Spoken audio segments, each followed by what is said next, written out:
శ్రీఫైబర్ news కి స్వాగతం. ముందుగా హెడ్లైన్స్. వైఎస్ఆర్ కళ్యాణమస్తు షాదీ తోఫా ఆర్థిక సహాయాన్ని విడుదల చేసిన ముఖ్యమంత్రి వైఎస్ జగన్మోహన్ రెడ్డి. గత ప్రభుత్వం పేద ప్రజలను మోసం చేసిందని ఆగ్రహం. ఇంద్రకీలాద్రిపై వైభవంగా భవానీ దీక్షల స్వీకరణ. భవానీ రద్దీ దృష్ట్యా ప్రత్యేక ఏర్పాటు చేశామన్న ఈవో కెఎస్ రామారావు. బీసీ కులగణన పేరిట వైసీపీ భారీ మోసానికి తెరలేపిందన్న టీడీపీ పొలిట్ బ్యూరో సభ్యులు కొల్లు రవీంద్ర. వైఎస్ఆర్ కళ్యాణమస్తు వైఎస్ఆర్ షాదీ తోఫా ఆర్థిక సహాయాన్ని సీఎం జగన్ విడుదల చేశారు. ఈ పథకం ద్వారా జూలై నుంచి సెప్టెంబర్ దాకా జరిగిన పెళ్లిళ్లకు సంబంధించి 10,511 మంది జంటలకు 81.64 లక్షల ఆర్థిక సహాయాన్ని బటన్ నొక్కి వారి తల్లుల ఖాతాల్లోకి జమ చేస్తున్నామన్నారు. గత ప్రభుత్వం ఏనాడు నిజాయితీతో చిత్తశుద్ధితో పథకాలు తీసుకురావాలని, పేదవాళ్లకు మంచి జరగాలని అడుగులు పడలేదని ఆయన విమర్శించారు. వైఎస్ఆర్ కళ్యాణమస్తు వైఎస్ఆర్ షాదీ తోఫా ఆర్థిక సహాయాన్ని సీఎం వైఎస్ జగన్ విడుదల చేశారు. ఈ ఏడాది జూలై సెప్టెంబర్ త్రైమాసికంలో వివాహం చేసుకున్న అర్హులైన 10,511 జంటలకు వైఎస్ఆర్ కళ్యాణమస్తు వైఎస్ఆర్ షాదీ తోఫా కింద 81.64 కోట్ల ఆర్థిక సహాయాన్ని సీఎం బటన్ నొక్కి వధువుల తల్లుల ఖాతాల్లో జమ చేశారు. ఈ సందర్భంగా సీఎం జగన్ మాట్లాడుతూ, దేవుడి దయతో ఈరోజు మరో మంచి కార్యక్రమం వీడియో కాన్ఫరెన్స్ ద్వారా చేయగలుగుతున్నామన్నారు. పేద తల్లిదండ్రులు తమ పిల్లలను గొప్పగా చదివించి గౌరవప్రదంగా పెళ్లిళ్లు చేసి వివాహ జీవితాలను మొదలుపెట్టించే కార్యక్రమంలో సహాయంగా ఉండే ఒక మంచి కార్యక్రమం అన్నారు. ఈ పథకంలో ఇప్పటి వరకు 3 త్రైమాసికాల్లో 3 విడతల్లో ఈ ఆర్థిక సహాయం అందించామన్నారు.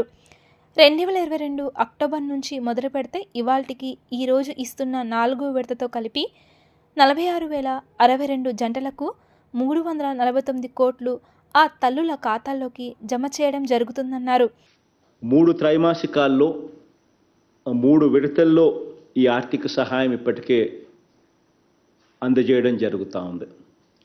2022 అక్టోబర్ నుంచి మొదలెడితే ఇవాళటికి ఈరోజు ఇస్తూ ఉన్న 4వ త్రైమాసికానికి 4వ విడతతో కలిపి మొత్తం 46,062 జంటలకు 349 కోట్ల రూపాయలు ఆ తల్లుల ఖాతాల్లోకి జమ చేయడం జరుగుతూ ఉంది. ఈరోజు ఇచ్చే ఈ 4వ దఫాతో కలుపుకుంటే ఒక మంచి కార్యక్రమానికి శ్రీకారం పడతా ఉంది. ఎందుకు ఈ మాటలు కూడా నేను చెప్పాల్సి వస్తూ ఉంది అని అంటే, కారణం ఏమిటనంటే, ఇంతకుముందు ఒకసారి గత ప్రభుత్వంలో ఈ పరిస్థితి ఎలా ఉండేది అని చెప్పి ఒకసారి బేరీజు వేసుకుంటే కొన్ని ఆశ్చర్యకరమైన విషయాలు కూడా తెలుస్తాయి. ఏ రోజు కూడా గత ప్రభుత్వం చిత్తశుద్ధితో నిజాయితీతో ఒక మంచి పథకం తీసుకొని రావాలి, ఆ మంచి పథకం వల్ల పేదవాళ్లకు మంచి జరగాలి అని తాపత్రయంతో ఎప్పుడూ అడుగుడు పడలా. ఒక పథకం అనేది తీసుకొచ్చేసరికి ఒక ఉద్దేశం అనేది ఉండాలి. ఆ ఉద్దేశం, ఆ సంకల్పం ఎప్పుడైతే మంచిది అయి ఉంటే దేవుడు ఆ సంకల్పాన్ని ఆశీర్వదిస్తాడు, చేసే మంచి మనసును ఆశీర్వదిస్తాడు. పరిస్థితులన్నీ కూడా దాన్ని చేయడానికి అన్ని రకాలుగా కూడా అన్నీ కలిసి వస్తాయి. అటువంటి మంచి సంకల్పంతో అడుగులు ముందుకు వేసిన పథకం ఈ పథకం. ఇంద్రకీలాద్రిపై వైభవంగా భవానీ దీక్ష స్వీకరణలు ప్రారంభం అయ్యాయి. నేటి నుంచి 5 రోజుల పాటు దుర్గమ్మ మండల దీక్షను భవానీలు స్వీకరించనున్నారు. ఇంద్రకీలాద్రిపై అర్చకులు గురు భవానీల సమక్షంలో భవానీలు 41 రోజుల దీక్షను స్వీకరిస్తున్నారు. భవానీల రద్దీ దృష్ట్యా ప్రత్యేక ఏర్పాట్లు చేసినట్లు ఈవో కెఎస్ రామారావు తెలియజేశారు. ఇంద్రకీలాద్రిపై భవానీ మండల దీక్ష ధారణ ప్రారంభమైంది. ఇంద్రకీలాద్రిపై ఈరోజు ప్రారంభమైన భవానీ మండల దీక్ష ఈ నెల 27వ తేదీ వరకు ఉంటుంది. డిసెంబర్ 13 నుంచి 17 వరకు 21 రోజుల అర్ధమండల దీక్ష స్వీకరణ ఉంటుంది. జనవరి 3 నుంచి 7 వరకు భవానీ దీక్ష విరమణలు ఉంటాయి.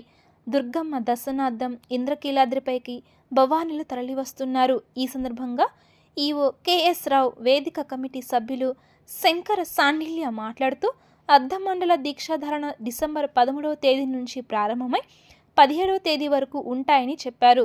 జనవరి 3వ తేదీ నుంచి జనవరి 7వ తేదీ వరకు దీక్షల విరమణ ఉంటాయని పేర్కొన్నారు. 5 లక్షల మంది భవానీలు అమ్మవారిని దర్శించుకునే అవకాశం ఉందని, అందుకు తగ్గట్లుగా ఏర్పాట్లు చేస్తున్నట్లు వివరించారు. భవానీ దీక్షలు ఈ రోజు నుంచి ప్రారంభమైనాయి. పవిత్రమైనటువంటి కార్తీక మాసంలో విశేషంగా భవానీ దీక్షలు జరగడం గత చాలా సంవత్సరాలుగా మనం చూస్తున్నాం. మరి చాలామంది భక్తులు అత్యంత భక్తి విశేషాలతో ఉత్సాహంతో భవానీ దీక్షలో పాల్గొని విజయవంతం చేస్తున్నారు. ఈసారి కూడా 23 నుంచి 27 వరకు దీక్షలు ఇవ్వడం జరుగుతుంది. దీక్ష ప్రారంభమవుతుంది. అలాగే అర్ధమండల దీక్ష 13 నుంచి 17 దాకా అర్ధమండల దీక్షలు ఉంటాయి. అర్ధమండలం అంటే 21 రోజులు దీక్ష వేసేవాళ్ళు ఆ తారీఖుల్లో తీసుకుంటారు. దీక్ష విరమణలు 3 నుంచి 7 వరకు దీక్ష విరమణలు జరుగుతాయి. జనవరి 3 నుంచి 7 వరకు. మరి దీక్ష విరమణల సందర్భంలో కూడా విశేష సంఖ్యలో భక్తులు ఇక్కడికి వచ్చి అమ్మవారిని దర్శించి మాల విసర్జన చేసి వెళ్ళడం ఆనవాయితీ. దేవస్థానం అన్ని ఏర్పాట్లను చేస్తోంది. భక్తులందరూ కూడా ప్రశాంతమైనటువంటి చిత్తంతో దీక్షలో ఉన్నారు కాబట్టి సంయమనంతో ఇక్కడికి వచ్చి దేవస్థానం చేసే అన్ని సౌకర్యాలను వాళ్ళు స్వీకరించి ప్రభుత్వం యొక్క ఆదేశాలు ఏవైతే ఇచ్చిందో ఆ ఆదేశాలను పాటిస్తూ ఈ అమ్మవారి యొక్క కృపకు పాత్రలు అవుతారని కోరుకుంటున్నాము.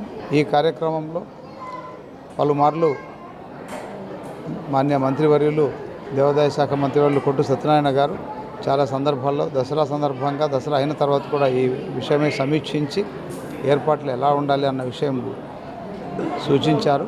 మరి ప్రభుత్వం యొక్క కోరుకున్న స్థాయికి ఏర్పాట్లన్నీ చేయడంలో నిమగ్నమై ఉన్నాము.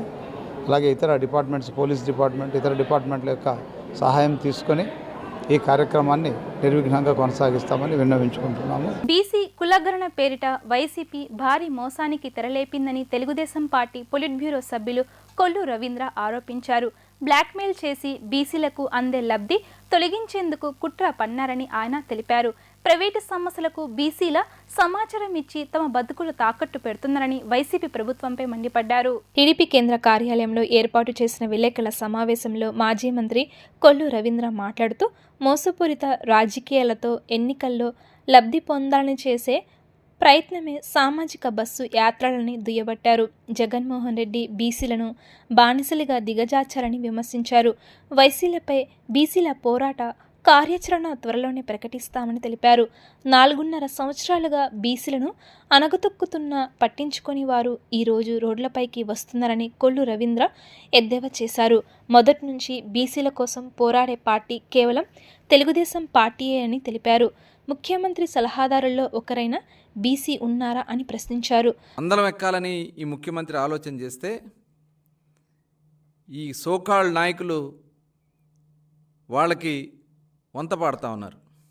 నేను అడుగుతా ఉన్నా, ఎక్కడికి పోయారు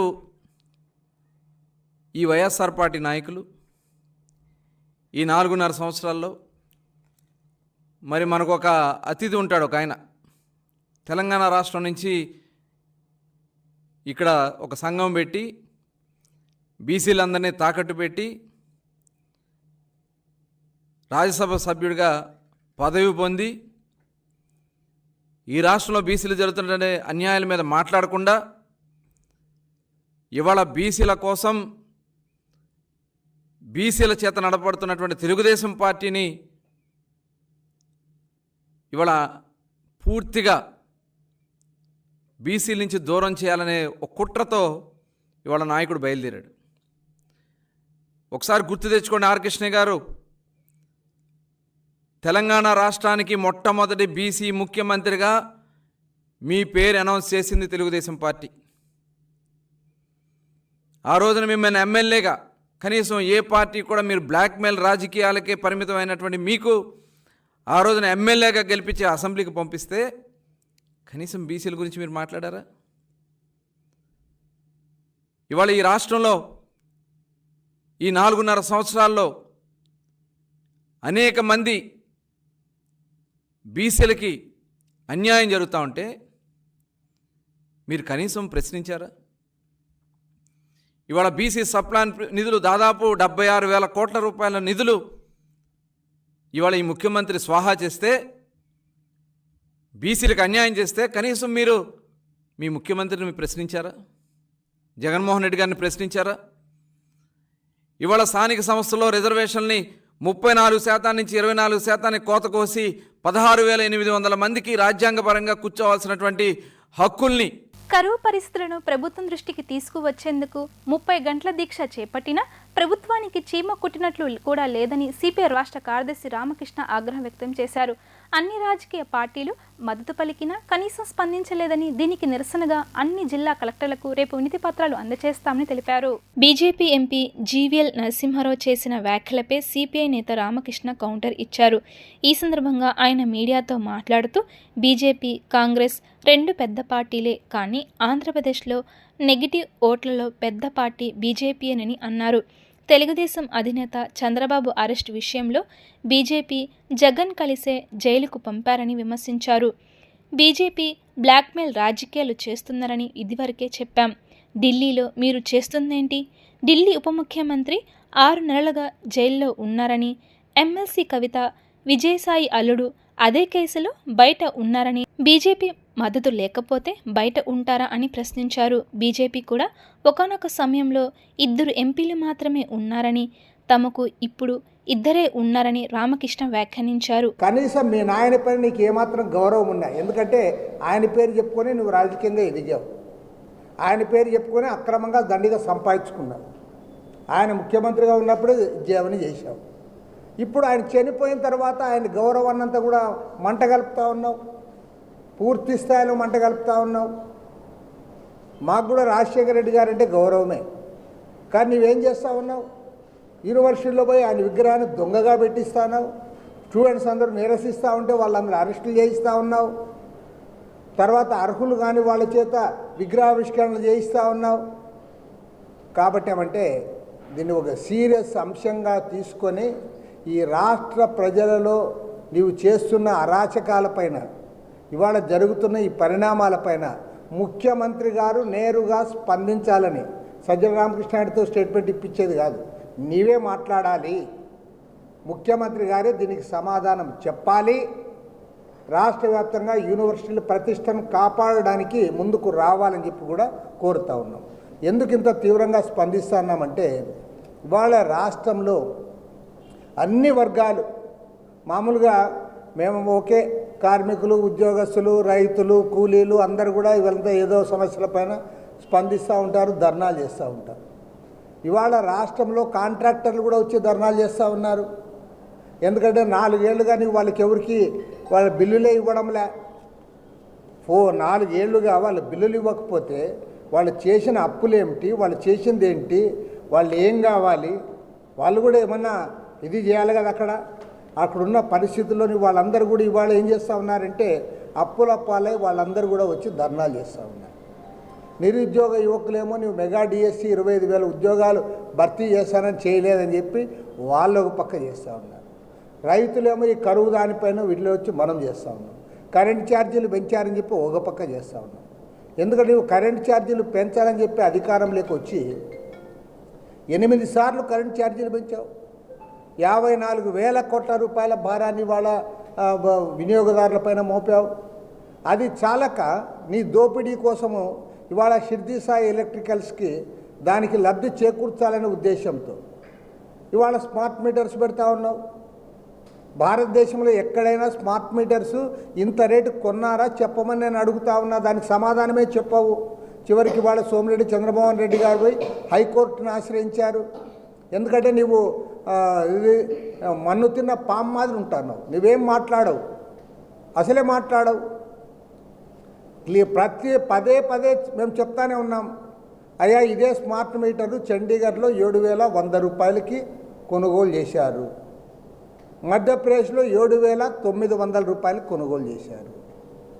మరి ఆంధ్రప్రదేశ్లో అది 37,000 రూపాయలు ఎట్లయిందో అని అంటే ఒక్క అధికారి మాట్లాడు. ఆ విజయానంద్కి ఏమైనా నోరు పడిపోయిందా? అదేవిధంగా మిగతా వాళ్ళ ఎలక్ట్రిసిటీ డిపార్ట్మెంట్ వాళ్ళు మాట్లాడరు, ఆ ప్రిన్సిపల్ సెక్రటరీ మాట్లాడు, కన్సర్న్ మినిస్టర్ మాట్లాడు, జగన్మోహన్ రెడ్డి అసలు మీడియా దగ్గరికే రాడు. 7,100 రూపాయలు ఎక్కడ, 37,000 ఎక్కడ? 600 టైమ్స్. నువ్వు అంత ఎక్కువ పెట్టి వాళ్ళు ఎందుకు కొనుగోలు చేస్తున్నారంటే దానిపైన మాట్లాడడం వల్లే ఇవాళ సోమిరెడ్డి చంద్రమోహన్ రెడ్డి గారు ఆయన హైకోర్టును ఆశ్రయించాడు. కాబట్టి మేము చెప్తున్నది ఏమంటే ఇవాళ పక్కా ఒక దోపిడీ రాజ్యం నడుస్తూ ఉంది. కరువు గురించి పట్టించుకోవడంలే, కృష్ణా జలాల్లో జరుగుతున్న అన్యాయాన్ని గురించి పట్టించుకోవడంలే, ఈ కరెంటు ఛార్జీల గురించి మాట్లాడడంలే. కాబట్టి ఏమంటే వీటన్నిటిపైన రాష్ట్రంలో ఉన్న ప్రతిపక్ష పార్టీలన్నిటి కూడా సంప్రదిస్తూ ఉన్నాం. కేంద్ర ప్రభుత్వం రైల్వే స్టేషన్లను కూడా ప్రైవేటు వ్యక్తులకు దారదత్తం చేయడం దుర్మార్గమని సిఐటియు నాయకులు శ్రీనివాసరావు ధ్వజమెత్తారు. ప్రధాని మోడీ అంబానీ అదానీ సేవలో తరిస్తున్నారని ఆగ్రహం వ్యక్తం చేశారు. రైల్వే స్టేషన్ ప్రైవేటీకరణను వ్యతిరేకిస్తూ కార్మిక సంఘాల ఆధ్వర్యంలో విజయవాడ రైల్వే స్టేషన్ వద్ద ధర్నా నిర్వహించారు. ఈ సందర్భంగా శ్రీనివాసరావు మాట్లాడుతూ ప్రభుత్వ ఆస్తులను ప్రైవేటు పరం చేయడం అన్యాయమన్నారు. రైల్వేలో ఖాళీగా ఉన్న పోస్టులను భర్తీ చేయకపోగా కాంట్రాక్ట్ సిబ్బందిని పర్మనెంట్ చేయకుండా ఉన్న వారిని కూడా తొలగిస్తున్నారని మండిపడ్డారు. 400 రైల్వే స్టేషన్లను అమ్మకానికి పెట్టి అందులో 40 స్టేషన్లు కూడా అమ్మేశారని ఆరోపించారు. పేదలు, వృద్ధులు, వికలాంగులు ఇచ్చే రాయితీలు నిలిపివేశారని, మధ్యతరగతి ప్రజలు ప్రయాణించే సెకండ్ స్లీపర్ బోగీలు తొలగించి ఏసీ బోగీలుగా మార్చి ప్రజలను దోచుకుంటున్నారని ఆగ్రహం వ్యక్తం చేశారు. కార్మికుల హక్కులను కాలరాస్తూ కార్పొరేట్ శక్తులకు ఊడిగం చేసేలా మోడీ పాలన సాగుతుందని మండిపడ్డారు. ఇటీవల కాలంలో మోడీ ప్రభుత్వం ప్రజలకు సౌకర్యాలు కల్పించడం కానీ, ప్రమాదాలు జరిగితే ప్రమాదాలు నివారించే పని చేయట్లా. మనం బాలాసోర్లో జరిగిన ప్రమాదం చూసాం, ఇటీవల విజయనగరంలో జరిగిన ప్రమాదంలో చూసాం. వందలాది మంది ప్రజలు ప్రాణాలు కోల్పోతున్నా మోడీ ప్రభుత్వానికి లెక్కలేదు. మోడీ దృష్టి అంతా కూడా వందే భారత్ పేరుతో సంపన్నులు తిరిగే రైల్వేలకి ఎక్కువ ప్రాధాన్యత ఇస్తున్నారు. రైల్వే రంగంలో 2012 నాటికే 13 లక్షల మంది ఉద్యోగులు ఉన్నారు. ఈ రోజు వచ్చేటప్పటికి 9.5 లక్షల మంది ఉన్నారు. ఇంకా 3.5 లక్షల పోస్టులు ఖాళీగా ఉన్నాయి. ఏళ్ల తరబడి వాటిని భర్తీ చేయట్లా. కాంట్రాక్ట్ పద్ధతిలో తీసుకున్నటువంటి కార్మికులకి కనీస వేతనాలు కానీ ఉద్యోగ భద్రత లేదు. వాళ్ళకి సరైన సౌకర్యాలు కల్పించట్లా. ఈరోజు విజయవాడ రైల్వే స్టేషన్ పరిధిలో 103 మంది కాంట్రాక్ట్ కార్మికులను అన్యాయంగా ఉద్యోగాలను తొలగించారు. వాళ్ళ బతుకులకి గ్యారంటీ లేకుండా చేస్తూ ఉన్నారు. లోకో రన్నింగ్ స్టాఫ్కు సంబంధించి 10 గంటల విధానం అమలు కావట్లా. విపరీతమైనటువంటి పనిభారం మోపుతున్నారు. ఇటువంటి విధానాలకు వ్యతిరేకంగా ఈరోజు దేశవ్యాప్తంగా నిరసన కార్యక్రమాలు జరుగుతున్నాయి. మోడీ ప్రభుత్వం కనుక వెనక్కి తిరిగి ఈ విధానాలు మానుకోకపోతే రాబోయే 2024 ఎన్నికల్లో మోడీ ప్రభుత్వానికి దాని గుణపాఠం చెప్పడానికి ఇటు ప్రజలు, వ్యాపారస్తులు, కార్మిక వర్గం సిద్ధంగా ఉన్నారని చెప్పి కేంద్రంలోని మోడీ ప్రభుత్వాన్ని హెచ్చరిస్తూ ఉన్నాం. రానున్న రోజుల్లో ప్రజలు చైతన్యవంతమై ఈ ప్రైవేటైజేషన్ ఆపకపోతే ఇటువంటి ప్రమాదాలు మరింత జరిగే అవకాశం ఉంది. అలాగే రైల్వే అనేది లాసులో లేదు, లాసులో ఉందని లెక్కలు గారడీ చేస్తున్నారు. ఆ లెక్కలు గారడీ చేసి డెవలప్మెంట్ కోసం, పెట్టుబడుల కోసం ప్రైవేట్ వాళ్ళకి వెళ్తున్నామని చెప్తున్నారు. ఆ ప్రైవేట్ రంగం విజయవాడ స్టేషన్ కొనుక్కుంటుంది, కానీ పక్కన ఉన్న ఉప్పులూరు స్టేషన్ కొనుక్కోమంటే కొనుక్కుంటుందా?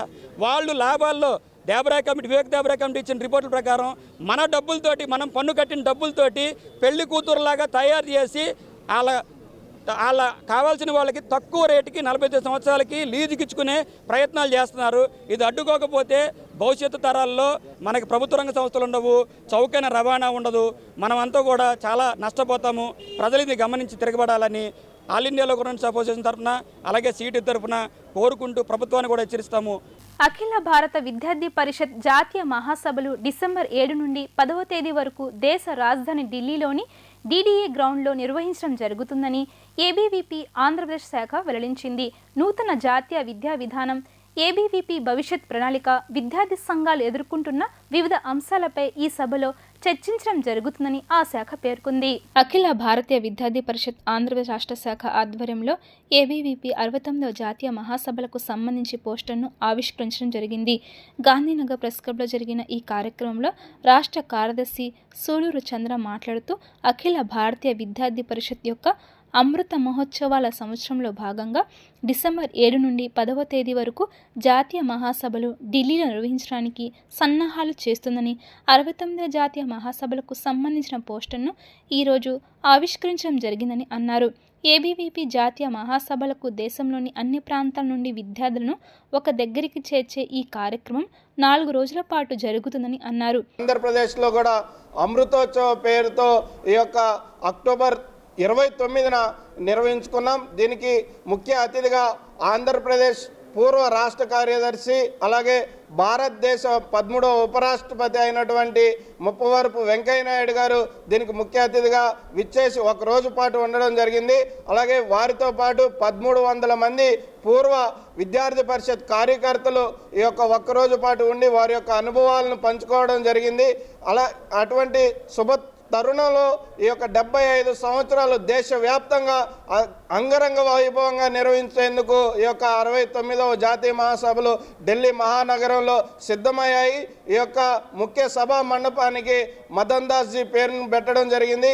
ఈ యొక్క జాతీయ మహాసభల్లో ఈ యొక్క దేశంలో విద్యార్థులు ఎదుర్కొంటున్నటువంటి సమస్యలు అలాగే ఏ రాష్ట్రంలో ఈ యొక్క రాష్ట్ర ప్రభుత్వాల కారణంగా విద్యార్థి యువత ఎదుర్కొంటున్నటువంటి సమస్యలపైన ప్రత్యేక చర్చను పెట్టి అక్కడ రానున్న భవిష్యత్తుకి సంబంధించి ప్రత్యేక ప్రణాళికలను రూపుదిద్దుకొని కార్యక్రమాల షెడ్యూల్ని సైతం విడుదల చేసుకోబోతున్నాం. ఈ యొక్క జాతీయ మహాసభల్లో దాదాపు 8,000 నుంచి 9,000 మంది అఖిల భారతీయ విద్యార్థి పరిషత్ ప్రతినిధులు పాల్గొంటారు.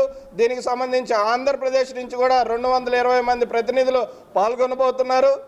ఈ యొక్క ఆంధ్రప్రదేశ్లో జరుగుతున్నటువంటి విద్యా దోపిడీ జగన్మోహన్ రెడ్డి ప్రభుత్వం చేస్తున్నటువంటి విద్యా దోపిడీ ఏదైతే ఉందో విద్యా దహన ఏదైతే ఉందో దానికి సంబంధించి కూడా అఖిల భారతీయ విద్యార్థి పరిషత్ జాతీయ మహాసభలో చర్చించుకొని అన్ని రాష్ట్రాలకి ఈ రాష్ట్రంలో విద్యార్థి యువత ఏ విధంగా నష్టపోతున్నారో అని తెలియజేసి దానికి సంబంధించిన ప్రత్యేక ప్రణాళికను కూడా రూపుదిద్దుకొని అక్కడ ప్రవేశపెట్టబోతున్నాం. దీనికి సంబంధించి ప్రతి ఒక్కరు కూడా పాల్గొని విజయవంతం చేయాలని కోరుతున్నాను.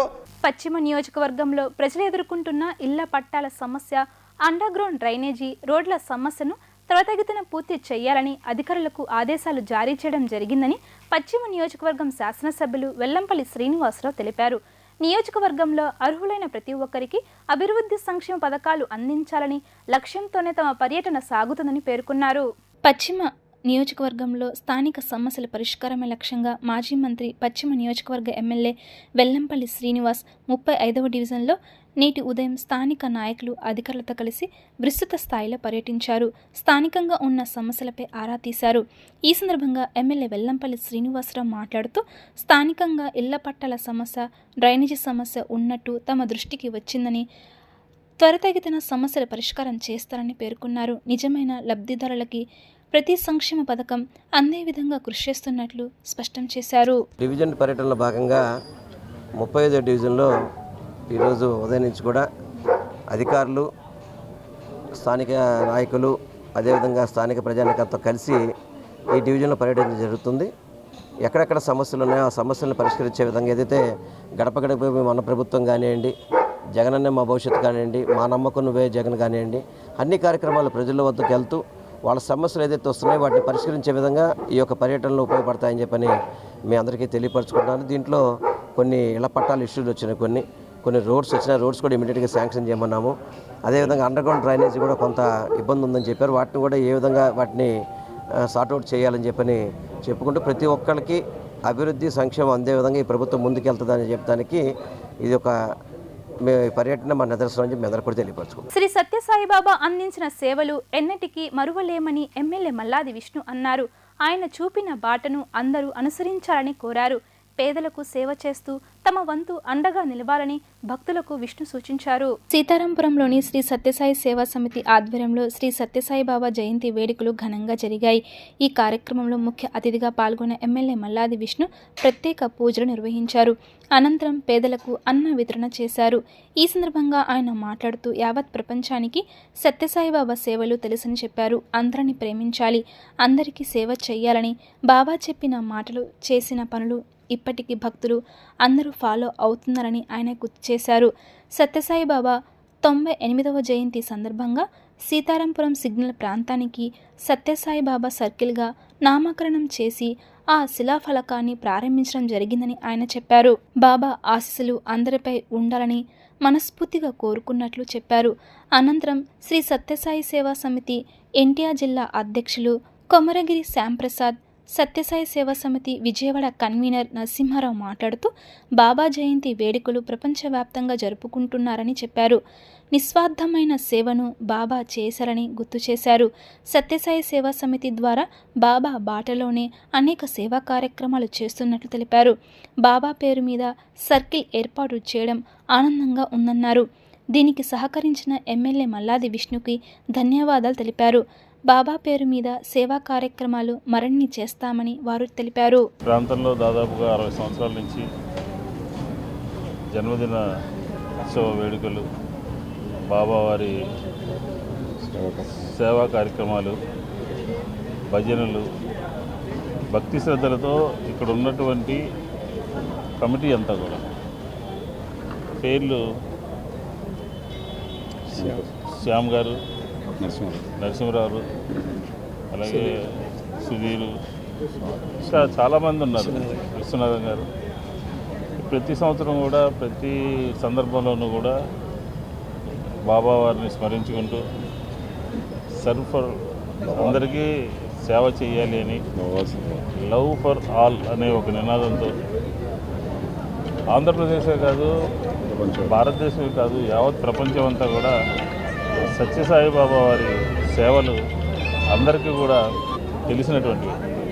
ప్రతి ఒక్క వ్యక్తి కూడా సన్మార్గంలో నడవాలి, ఇతరులకు సేవ చేయాలి, అందరినీ ప్రేమించాలి అనే ఒక కాన్సెప్ట్తో బాబా వారు తన జీవితాన్ని అంతా కొనసాగించడం జరిగింది.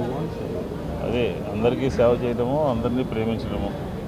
కాబట్టి వారిని స్మరించుకుంటూ, వారిని గుర్తుపెట్టుకుంటూ ఇక్కడ ఏలూరు రోడ్లో బాబావారి మందిరానికి సమీపంలో ఒక సర్కిల్, దాన్ని భగవాన్ సత్యసాయి బాబా సర్కిల్ కింద నామకరణం చేయడం జరిగింది. స్థానిక కార్పొరేటర్ గారు కానీ, నేను కానీ, అలాగే మా మిత్రులందరం కూడా అది కౌన్సిల్లో అప్రూవ్ అయ్యింది. ఈరోజు 98వ జన్మదినోత్సవం సందర్భంగా ఆ సర్కిల్కి నామకరణం చేసి ఈరోజు ప్రారంభించుకోవడం జరిగింది. రాబోయే రోజుల్లో ప్రతి ఒక్కరు కూడా బాబా వారిని నిత్యం స్మరించాలి అని అంటే ఇలాంటి వాడుక భాషలోకి ఆ పేరు రావాల్సినటువంటి అవసరం ఉన్నది. కాబట్టి ప్రమాణాలని పాటించడంలో దేశవ్యాప్తంగా అనుసరిస్తున్న నేషనల్ బిల్డింగ్ కోడ్ నిబంధనలు తప్పనిసరి అని ఏపీ హోంమంత్రి తానేటి వనిత స్పష్టం చేశారు. అగ్నిమాపక కేంద్రాలను వికేంద్రీకరించడంతో పాటు ఆపరేషన్ సౌలభ్యం, నిర్వహణ, ఫైర్ ఎన్ఓసి ప్రక్రియను సులభాంతరం చేయడం, భద్రతా ప్రమాణాలను పాటించేలా చేయాల్సి ఉందని మంత్రి వ్యాఖ్యానించారు. అగ్నిమాపక విపత్తు నిర్వహణ తదితర అంశాలపై మంత్రి సమీక్ష నిర్వహించారు. రాష్ట్ర వ్యాప్తంగా గృహాలు, భవనాలు, ప్రభుత్వ కార్యాలయాలు, వాణిజ్య, ప్రభుత్వ భవనాల్లో అగ్నిమాపక పరికరాలు, ఇతర భద్రతా నిబంధనల కోసం వేరువేరు నోటిఫికేషన్లు జారీ చేసినట్లు అధికారులు వివరించారు. ఎన్బీసీ ఆధారిత అగ్నిమాపక పరికరాలకు బదులుగా ప్లంబర్ పంపులను సూచిస్తూ ఎన్బీసీ కోడ్ మార్గదర్శకాలకు ప్రత్యామ్నాయాలను సూచించినట్లు తెలిపారు. గెజిట్లో సెట్ బ్యాక్, ఖాళీ స్థలం, బ్యాంక్ హామీ, ఫైర్ ప్లాన్ను సంబంధించి కొన్ని సడలింపులను ఇచ్చాయని, వాటిని నిర్ధారించడానికి స్థానిక భవనాల నిబంధనలను అనుసరించాలని విజిలెన్స్ ఎన్ఫోర్స్మెంట్ అగ్నిమాపక కమిటీ సిఫారసు చేసింది. 5 ఏళ్ల వరకు ఎన్ఓసీలను చెల్లుబాటు వ్యవధిపై మార్పులు చేయవలసిందిగా కమిటీ సిఫారసు చేసింది. నివాస భవనాలకు 3 ఏళ్లు, ఆసుపత్రులు, వాణిజ్య కేంద్రాల వంటి ప్రాంగణాలకు 2 ఏళ్లు కాల వ్యవధి ఉంచాలని పేర్కొంది. అలాగే ప్రమాదకర పరిశ్రమలకు 1 ఏడాది కాలపరిమితి ఉండాలని సూచించారు. కొన్ని తక్కువ ప్రమాదకర కట్టడాలను అగ్నిమాపక అధికారుల తనిఖీ నుండి మినహాయించాలని కమిటీ సిఫారసు చేసింది. అగ్నిమాపక శాఖకు బ్రిటిష్ కాలం లాంటి యూనిఫామ్ కోడ్ మార్చాల్సిన అవసరం ఉందని కమిటీ పేర్కొంది. ఇవి ఇప్పటి వరకున్న updates. Keep watching Sri fiber news.